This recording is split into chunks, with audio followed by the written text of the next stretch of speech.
네, 이 내용 취재 기자와 더 따져보겠습니다. 유한울 기자가 나와 있습니다. 유 기자 앞서 봤지만 이 대통령실은 상식적으로도 문제가 없다 이렇게 얘기를 했는데 반면에 한동훈 대표는 죄송하다고 직접 사과를 했어요. 여권에서 나온 첫 사과잖아요. 네, 맞습니다. 먼저 이 한동훈 대표의 발언부터 다시 들어보고 오겠습니다. 네.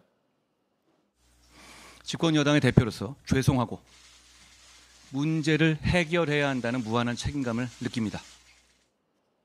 네, 한 대표 측근은 오늘 이 발언을 두고 정치적 사과라고 표현했습니다. 정치적 사과다.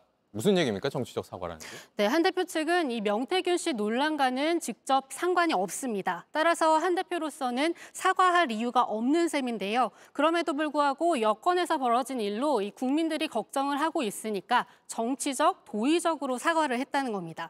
이 대통령실 차원에서 사과나 유감 표명이 없는 상황에서 차별화를 시도하는 한편 이 대통령실을 압박하는 효과를 노린 걸로 보입니다. 네, 한동훈 대표는 자신이 사과를 하면서 대통령도 직접 사과를 해야 한다고 요구를 했는데 여당이 다시 대통령실을 압박하는 모양새예요.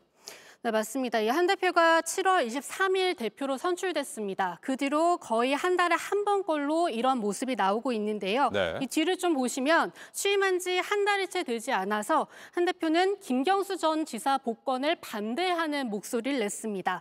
또 역시 같은 8월에 의정 갈등 해결책을 두고 당정이 충돌하는 양상을 보였고요. 그 뒤에는 윤 대통령과의 독대 요청, 또 지도부 만찬을 놓고 갈등을 빚었습니다. 그다음에 이 명태균 씨 논란 등이 터지죠. 그다음에 한 대표의 김 여사 관련 3대 요구가 나옵니다. 이 한 대표는 윤 대통령과의 면담에서 이 김 여사 관련 3대 요구 그리고 특별 감찰관을 요청했는데 사실상 거절당했습니다.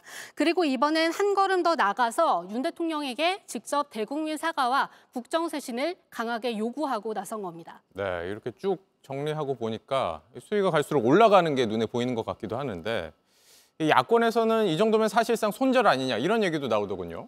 네, 하지만 한 대표 측은 이 손절 또는 결별이라는 표현에 대해서 그렇지는 않다 이렇게 말합니다. 네. 윤 대통령을 직접 겨눈 이번 요구들도 대통령실에 시간을 벌어주는 셈도 있다 이렇게 말하고 있는데요. 이대로는 민주당에서 추진하는 김건희 여사 특검법을 막기 힘들 수도 있으니까 이 특검까지 가기 전에 대통령실에서 수습해주기를 기다리는 거다 이렇게 한동훈 대표 측 핵심 관계자는 말했습니다.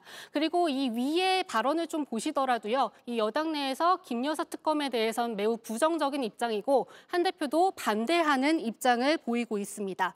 이달 중에 윤 대통령이 기자회견을 갖고 입장을 밝힐 걸로 보이는데 이 기대에 못 미치거나 늦춰질 경우에 한 대표 측은 이런 맥락에서 이 추가적인 공개 요구 또 특감 의총 등을 통해 이 압박 수위를 계속 높일 수도 있다는 방침입니다. 네, 알겠습니다. 여기까지 듣죠. 유한울 기자였습니다. JTBC 뉴스를 시청해 주신 여러분 고맙습니다. 저희는 저녁 6시 50분 뉴스룸에서 뵙겠습니다.